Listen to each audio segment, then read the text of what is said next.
नमस्कार साथियों। India railway जो कि अपना भारत का जो रेलवे है, ये लगातार आपके लिए वैकेंसी यानी कि अप्रेंटिसशिप के लिए भर्ती लेकर आ रहा है।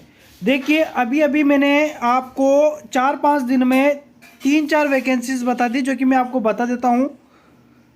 देखिए, मैं आपको बताऊं तो यहाँ पर देखिए, नॉर्थ ईस्टर्न रेलवे गोरखपुर के लिए जो वैकेंसी आई थी, इसके बारे में मैंने आपको अपडेट दी थी।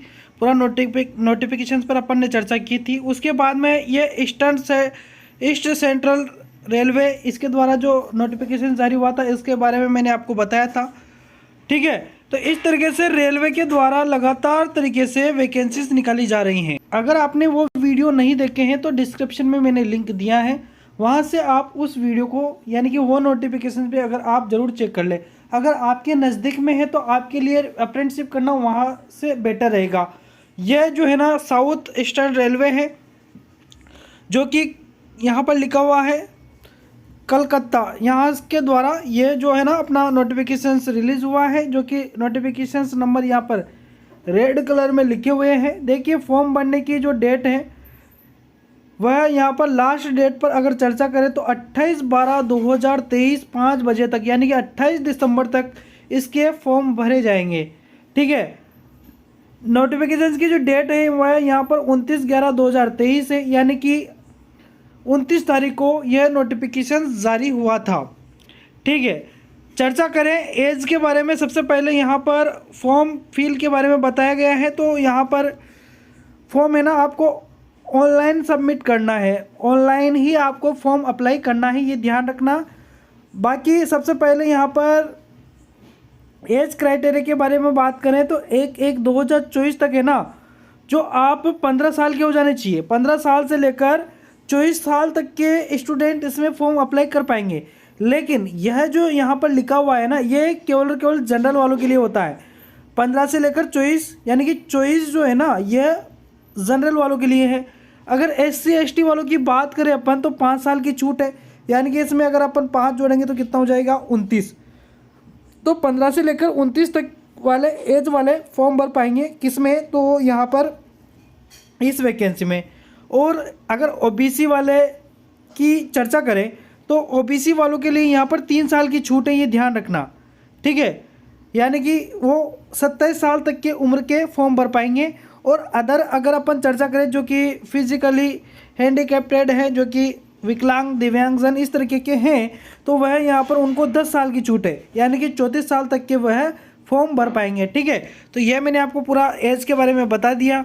यहाँ पर क्वालिफिकेशंस की अगर अपन चर्चा करें तो क्वालिफिकेशन जो है वह मैट्रिकुलर, यानी कि 10वीं पास आप होने चाहिए, है ना। 10th+2 भी हो सकती है, कोई दिक्कत यहाँ पर नहीं है। बाकी यहाँ पर 50% नंबर आपके होने चाहिए। तीनों वैकेंसीज में 50-50% 10वीं में नंबर मांगे हैं।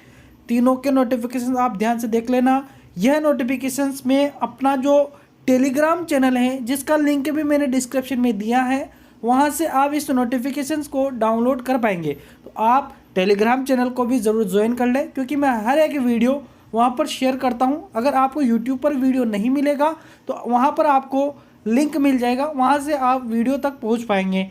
ठीक है, और नोटिफिकेशन भी वहीं से आप डाउनलोड कर पाएंगे। इसलिए हर एक वैकेंसी के अपडेट मैं आप तक पहुँचाता हूँ, इसलिए चैनल को भी आप सब्सक्राइब अवश्य कर लेना। और वीडियो अगर आपको पसंद आता है, वैकेंसीज अगर आपको पसंद आती हैं, ठीक है, तो इसको लाइक कर देना और अपने मित्रों तक भी इसको ज़रूर शेयर कर देना। ठीक है, मेडिकल फिटनेस के बारे में चर्चा की गई है, जो कि आप यहाँ पर पढ़ सकते हैं, कोई दिक्कत नहीं है इसमें। ठीक है, इसमें कोई आपकी दिक्कत नहीं रहने वाली है।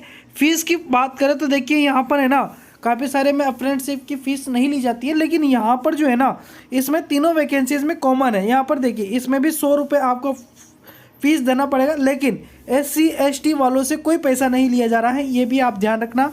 यहाँ पर जो 100 रुपीज़ है ना, यह केवल और केवल जनरल और OBC वालों से लिया जाएगा। ठीक है, बाकी यहाँ पर आपका सिलेक्शन किस तरीके से होगा, तो सिलेक्शन प्रोसेस सभी में कॉमन है। देखिए, selection will be on the basic of merit. यहाँ पर मैं आपको बता देता हूँ कि कैसे क्या सिस्टम है। तो देखिए, यहाँ पर आपके जो ITI के नंबर रहेंगे, है ना, और प्लस साथ ही आपके 10th के जो नंबर रहेंगे, इन दोनों को जोड़कर और इनकी एवरेज निकाली जाएगी। उस हिसाब से आपकी मेरिट बनेगी, ठीक है ना।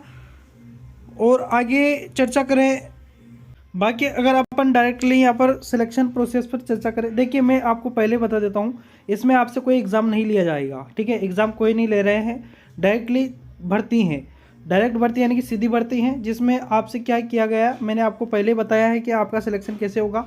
तो आपके जो 10th और किसके नंबर, 10th और ITI के नंबर, उन दोनों को जोड़ा जाएगा, है ना। और उनको जोड़कर जो औसत निकाली जाएगी, जो एवरेज निकाला जाएगा, उस हिसाब से मेरिट बनेगी। जिस टॉप पर जाएगा वही क्या हो जाएगा, उसी का ही चयन हो जाएगा, उसी को ही लिया जाएगा, ठीक है। तो यहाँ पर से आपके एग्ज़ाम नहीं लिया जा रहा है, डायरेक्टली जो आपके नंबर्स हैं उसी आधार पर आपको लिया जाएगा, ठीक है ना।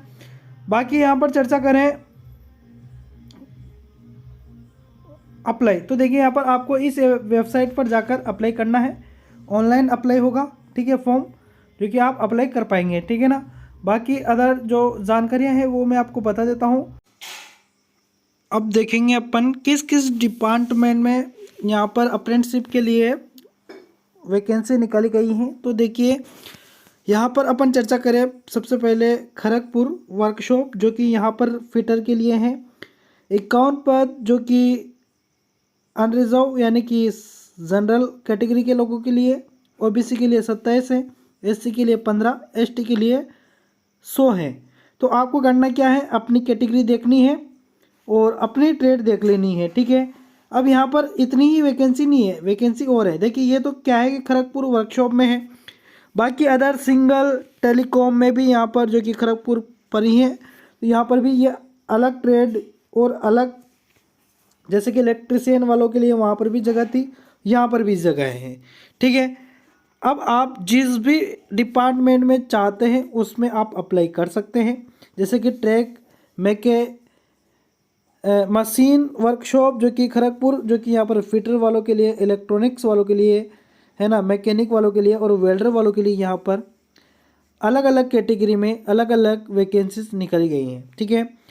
आगे फिर चर्चा करें तो यहाँ पर SSE वर्कशॉप में जो कि यहाँ पर कारपेंटर और पेंटर को जगह दी गई है। यहाँ पर देखिए, यहाँ पर डिपोट जो कि है, यहाँ पर भी अलग अलग ट्रेड में अलग अलग सीटें निकल गई, fitter, welder, carpenter, painter, Turner और मशीनिस्ट। तो आप जिस भी ट्रेड से हैं उस हिसाब से आप यहाँ पर अप्लाई कर सकते हैं, ठीक है ना। बाकी फिर देखिए यहाँ पर डीजल लोको सेट के लिए यहाँ पर अलग से वैकेंसीज हैं, जो कि यहाँ पर कारपेंटर, यहाँ पर वेल्डर, इलेक्ट्रिशियन, फिटर, सभी के लिए यहाँ पर अलग अलग कैटेगरी वाइज यहाँ पर दिया गया है।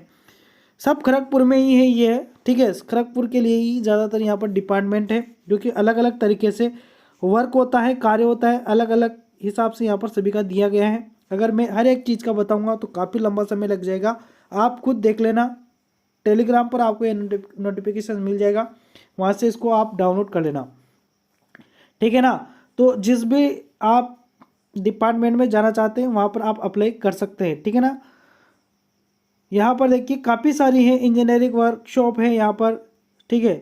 तो यहाँ पर आप अप्लाई कर सकते हैं, कोई दिक्कत नहीं है। काफ़ी सारा लंबा चौड़ा ये है, सीटों का बायोडाटा है, तो आप यहाँ पर जैसे चाहे वैसे अप्लाई कर सकते हैं।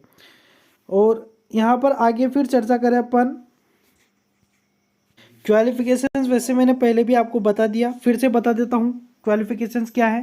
तो 10th पास आप होने ही चाहिए, ठीक है, और ITI पास आप होने चाहिए, NCVT से हो चाहे SCVT से हो, कोई दिक्कत नहीं है। NCVT भी चलेगा और NCVT भी चलेगा और SCVT भी चलेगा, लेकिन साथ ही साथ आप 10th पास जरूर होनी चाहिए। और 10th में आपके 50% नंबर होने चाहिए, सभी के मिलाकर, सभी सब्जेक्ट के मिलाकर 50% अंक, जो कि आपकी नॉर्मल परसेंट बनती है ना, वही परसेंट, ठीक है। तो इस तरीके से यहाँ पर सारी चीज़ें लिखी हुई हैं जो कि आपको मैंने बता दी हैं। फिर भी अगर कोई आपके डाउट रह जाता है तो आप पूछ सकते हैं कमेंट में लिखकर, वहाँ पर मैं आपको जवाब देने की पूरी कोशिश करूँगा। इसलिए अगर आपको यह जानकारी अच्छी लगी है तो आप इसको अपने मित्रों तक जरूर साझा करें, और चैनल पर नए हो तो सब्सक्राइब कर लेना और बेल आइकन को भी जरूर प्रेस कर लेना, ताकि आने वाले वैकेंसीज की अपडेट आप तक सबसे पहले पहुँचे, ठीक है। धन्यवाद।